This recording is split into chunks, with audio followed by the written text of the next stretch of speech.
Hello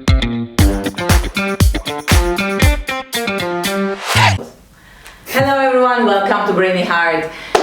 I have a very exciting guest today. With me as usual, Dr. Christian Gruenler.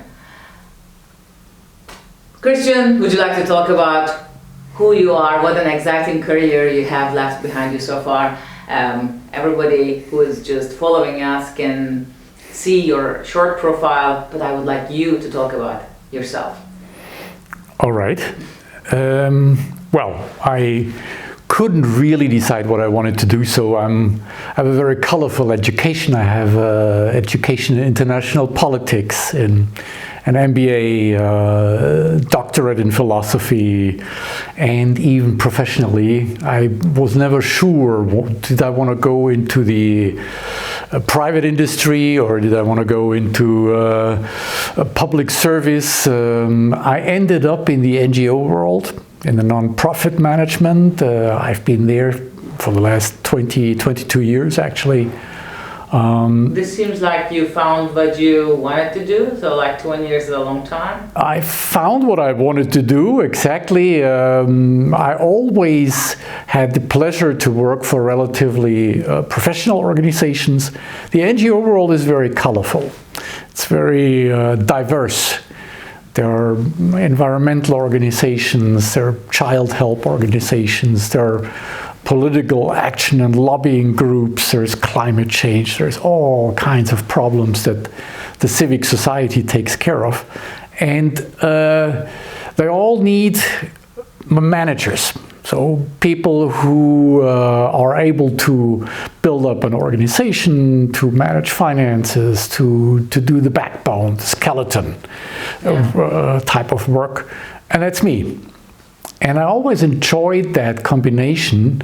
I do like professional work. I like to be efficient and effective, and I think a lot in quantities.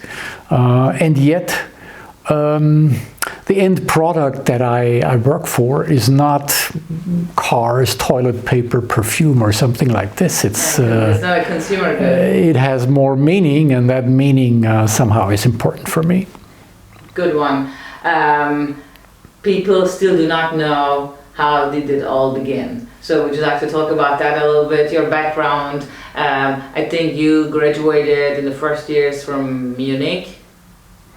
How it all began? Well, actually, I started out in the financial industry, so it was not my choice. I was interested in international affairs. I was interested in philosophy, in many topics. But at some point when you get out of university, you have to earn money. And I got a very good job. I did my master thesis already in a corporation, in a large financial corporation, and that's where I started basically. I slipped in, so to speak. I stayed there for quite a while also. It's not that I was unhappy, it was very interesting, very good people to work with, etc. Nevertheless, that meaning aspect always was something that I missed. And the opportunity to change to the non-profit world came coincidentally. I got in touch with one of the non-profit managers of a very large international organization, and I must admit I had no idea what I was getting into, and I was a little hesitant. Well, did I really work for a charity? And yeah, I was full of doubts. Really in there, okay. But then I studied what they do and how they do it, and yeah, more and more I realized, oh, wow, these are highly professional people and not so small. And I decided to take that job that they offered, and here we go. That was 22 years ago. Yeah, Dan, I mean, just tell us about the size and yeah, how do I say, power of your NGO. Well, I'm not there anymore, so I changed to many other organizations. So for the last the transformation days, that's right. Yeah, for the last 10 years, I was more or less on my own. I learned that many organizations need that type of work as a consultant or interims manager, and this is what I did. Christian, what are the, in general, how many NGOs do we have? So big ones, serious ones. You just said you enjoy working with serious organizations. So serious organizations, how many do we have around the world? Okay, I don't know whether you're interested, but let me give you a little picture of the role of nonprofit organizations. Please. So worldwide, we're talking about 10 million. So not as many as companies, but yeah, big number. And the size varies greatly. So you have the one-man shop, basically, idealists who support the local animal shelter around the corner, up to multi-billion-dollar organizations with 50,000 employees and millions of donors. Donors equal clients, basically, if you want to make the comparison to the for-profit world. So, like companies, it's difficult to answer. What's the size of a company? Well, yeah. Okay. Great variety. So there is not much difference to the industry world, but if you want to get a little bit to the specifics of non-profit organizations, so specifics are they are tax exempt, which brings along many obligations and many specific features. They're usually required to be ruled because of the tax exemption. There are laws about that, about the governance. And the governance usually is somewhat democratic. So the founders have specific rights. Nevertheless, there is usually a board. The board consists of volunteers, people who are idealists, and they manage paid managers, which in itself is an interesting setup. It brings a lot of problems, let's face it, but also a lot of nice things. There is more of an exchange of opinion. And another basic feature for all of these nonprofit organizations is also that, in the for-profit world, what you basically want is continuous profit over many years. So I'm not saying maximizing profit just short term. Could also be long-term strategies, etc., etc. But it's about money. Now, for non-profit organization, how do you measure success? Not so easy. That's a big topic. Big topic in two ways, really. The one is the means of measurements there's a great variety, so you have to think about that very hard. For example, how do you measure the success of Amnesty International? How do you measure the success of Greenpeace? How do you measure Fridays for Future success? Is it that climate is saved, or how do you know what I'm getting at? Yeah. So all the quantitative methods of measuring success are incomplete, insufficient. Nevertheless, that's all we have. Yeah. So non-profits go on soft ground in this respect. And secondly, there's a great debate about them, because non-profits, I would even say the majority of non-profit organizations is driven by emotions. People who have ideals, who have values, who have the urge to help whatever, children, animals, the rainforest, etc. Now you're asking how shall I say, a business administration type of guy. I'm not always enthused about these emotions, because they distract from finding the most efficient, the most rational way of doing the job. Yeah, and I think, this is the tricky part, and that is why we would like to welcome you. I mean, welcome to BrainyHeart again. So, because I'd like to discuss about this very point and our last question. BrainyHeart is exactly what this is about. What I was just talking about. Exactly. It's this discrepancy, or this playing together of two different things, brain and heart. Yeah, totally. In BrainyHeart, we ask everyone more or less the same kind of questions, and initially when we spoke first time, I also wanted to invite you to this BrainyHeart interview and also discuss with you, as we initially did, the difference millennials versus your generation. So you just said it, perfectly. Said, it's an emotional world, but I have to handle that emotional world in a pragmatic way, and that's the tricky part. How are millennials versus your generation? I assume you're generation baby boomer. I'm a baby boomer, yeah. Yeah, and you have millennial kids. Right. So, is that so that your generation, who just says, work and life, they're completely different. You're a, German who raised up in a German culture, so German culture tends to separate both of them. So they would know. Other nationalities just say, well, Germans would know their tooth root treatment among each other more than how many children they have if they're divorced or whatnot. So when small talk, Germans do small talk about own health, and also separate the both lives, work life and life. So how is that then with you and with your children? And how is it then when you completely, I can imagine you separate the both with your pragmatic world. So how are you then when you're leading and mentoring younger generations like Y, millennials, or even my generation? Yeah. I like the millennials. I think they're great people, and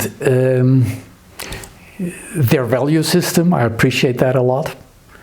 I think they're very self-confident, very easygoing. I like to work with younger people in the office more than I like to work with people from my own generation. Okay. By and large, each individual is different, obviously, but correct. With the younger people, it's so easy. You don't have to be so careful. And in German, there is this distinction between du and sie. The one is more respectful, and you say Mr. So-and-so. The younger generation, you're on first name basis immediately. Very easygoing. Nevertheless, they know what they want, and they analyze, and they're open to arguments. So everything perfectly great. I think where they do not differ is what we just talked about.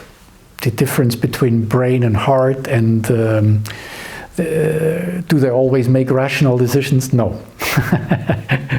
That has not changed. Maybe we humans that's just how we are. But I assume in the recent decades we gave too much value on pragmatism and breaking life into to-do lists, and then creating an artificial stress on people because we were extremely rational, created by baby boomers. Sorry. Because you guys said, okay, somebody has to earn the money, so let's just go get it. And baby boomers are more, they're more interested in having and securing things, where the millennials are more interested in spending their money or time on experiences. So, true, but this is. Let me challenge you a little bit. This is a function of the economic wealth that we have developed. They can afford to do so. Exactly. Tell us about it. Still, because you see, yes, I think they're more aware of it. They still have to-do lists. They still struggle with pragmatic needs to earn money, to get a livelihood and all that. And on the one hand, and to get experiences, but they think about it in a more rational way, I feel. They have learned, they look at their parents and they say, well, I take this element, but I'm not going to take that. And those deliberate choices and the freedom that they take are really respected very highly. It's nice to see. It's nice to see that this development is there. Nevertheless, if the economic situation should deteriorate at some point, I think a lot of that might get lost again. So you have to be able to afford that. And could very well be that this is on the horizon, since we are facing many problems.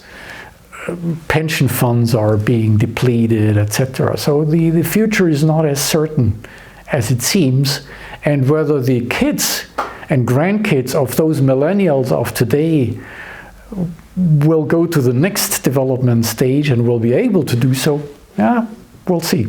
Yeah, this is really another aspect we can maybe discuss in another BrainyHeart or another interview. Is there one size fit for success, Christian? No. Considering both brain and heart. No, I think there are certain elements that definitely have to be there. And if you are completely without any emotional and social intelligence, you're not fit to work in an organization. You could be an inventor, but you have to be a really, really great genius. Otherwise, you will not succeed. On the other hand, if you don't have any knowledge, if you're not able to analyze properly, other people will realize and they will lose respect. So you do need a little bit of both. Okay, I mean, I just wanted to shorten the challenge again. But the world we created and the educational system that is there available today was actually created by baby boomers. I know, and well, there's a long history to that. X is just taking over a little bit, and which we're slowly being allowed to integrate our opinion, because especially as again in Germany, we are a very age-oriented culture. So if somebody is below 30, then he's so young and he doesn't have the experience, etc. So then is that so that we are actually applying in modern times not so modern tools? And how should the millennials cope with that? How do you help the children to cope with that phenomenon? These are two questions. I mean, about the system first. So I fully agree with you. The education system is not suitable for what people really need. Definitely not. The education system that we have is mostly a means to transfer knowledge into the brains of the kids, and a one-way method mostly. So definitely not sufficient. What we really need is what the expensive private schools offer. Lots of teamwork, good discussion groups, opinion exchanges, speaking abilities, debating and so on and so on. I mean, now in public school system, the time and the money and the capabilities of the teachers are completely insufficient, I believe. That, however, is not just a fault of the baby boomers. I mean, if you follow the history of the education system the last 100 or 200 years, it's a sort of long history to that, and that we have to overcome. Thank you for that. You wrapped it up quite well. I think the next question fits perfectly to this. What would you recommend then to a young talent who's just starting out? Okay, so ideally, the starting out point in time needs to be defined. So ideally, that starts rather early. Unfortunately, in Germany, that depends a lot on the parents, because the advice given by the school system to the young people is also not great. Ideally, already at age 14 or whatever, continuously you learn about how the world works and so young people start thinking, where might I fit in? And they prepare slowly but surely and discover different things, and at some point they place themselves nicely, and then it actually should work out. Exactly. Now, that requires a lot of self-confidence. That requires also the attitude that I can do that. Let me give you an example. So, in the school where my kids were, the question came up: should they take Latin or not? And there was a teacher who was very much in favor of that. And then they came home, and I told them, well, your decision, but are the Romans coming back, you think? So, and if not, well, if the Roman Empire will not come back, do you want to learn Latin or maybe something else, Spanish instead or whatever, use that time differently? And then they thought about it and decided, yeah, against Latin. That is one example that of the old stuffy school system that we have. And that is true also for how physics is taught and many things. So ideally already in gymnasium, in high school, that starts. And then later on at university, I mean, they should study whatever they like best.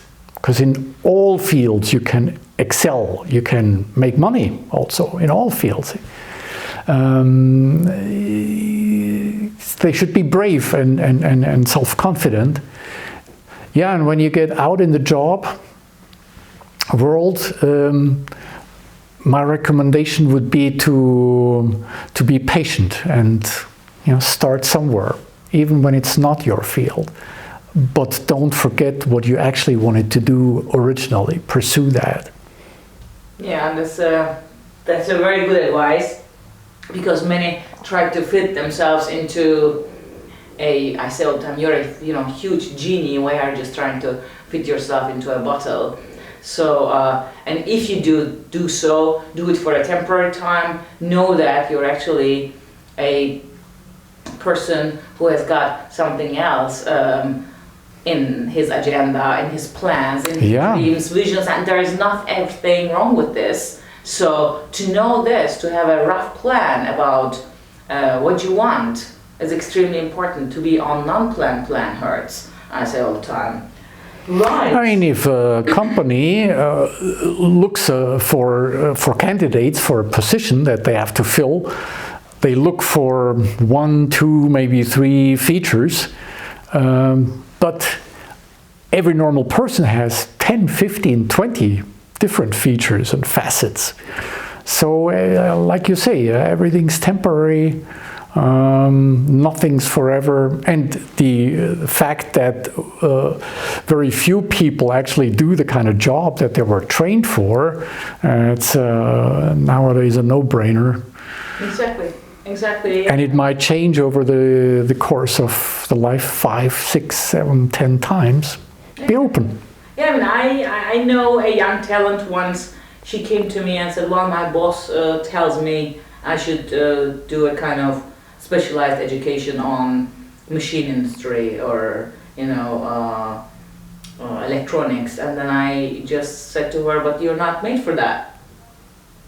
This is something, a vision that your boss wants you to do. However, it's his vision. It's not yours, is it? Yeah. And it was clear for her the direction she wants to go then, and she's going a complete different direction right now. She's in marketing. Yeah, so why not? She found actually what she wanted to do. And I just told you before that I slipped into the non-profit world. Coincidentally, the coincidence was that I actually offered a real estate business to a non-profit organization, and it turned out that my predecessor, whose job I was offered then, had just died 4 weeks ago during a mountain hike. See. Like I said, full of coincidences, full of opportunities also. And the opportunities, you have to be open for them, to recognize them and to grab them. What I'm saying here, by the way, fits the description of many of the millennials very well. However, there is a part of society that just comes from a totally different background. And I'm not talking just about the immigrants, I'm talking also about, where the parental role model is just not fit for that kind of thinking. So I'm afraid the society will drift apart more and more. Those who are able to be flexible and those who are not able to be flexible, I worry about that. Indeed. I mean, it just doesn't mean you're a millennial and you're wide open to the world. I also had assessments in recent years with 29-year-old young people, Generation Ys, and they were totally inflexible. They said, well, I do not want to work in Hamburg, it's too far, and he lives actually in Hanover. Yeah.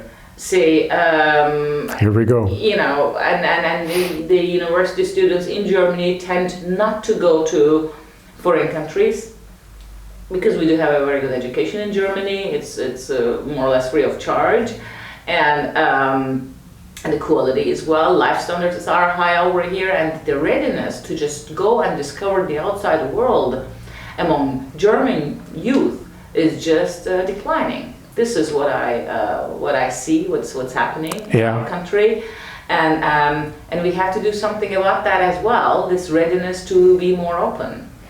Yeah, there is a certain category of millennials, of the younger people who are really clever and really open and really cosmopolitan and all that. But and then there is like a middle field, but there are others that I'm really afraid will lose them, and that's a dangerous development. Exactly, and we were just talking about in China the first tier, second tier, and the third tier cities. And it's the same phenomenon I see in our country as well. That second tier and the third tier cities. Although we've got lots of Generation Y and Z's there, being educated, being prepared for life, but they're not prepared for a flexible life. They're being prepared for a less flexible life, I'm afraid. So my daughters are both bilingual. My wife's American. They've been to many countries, to India, to the United States. My younger daughter spent just a few months in Spain, and they know the world, they're open. And now my daughter is studying in Potsdam. And I was really surprised and shocked to hear that most of her study colleagues are from the region. Exactly. I had told her, listen, at university, all people come together, you'll see this is a group from all over Germany and all over Europe. Not true. And Indeed. so, it's a very diverse picture here, unfortunately. Yeah. Last question we ask to everyone in BrainyHeart. Actually, you answered this many times in this interview. What is more important for you, Christian? Brain or heart? Put your pragmatism to the side. I'm a very brainy person, so for me the training of the heart is more important. Very good answer. What is important in general, it's both equally important. Ladies and gentlemen, in this sense, an equal happiness and brain and heart mixture is the key for success. I think this is how I can round it up for today. Thank you very much, Christian.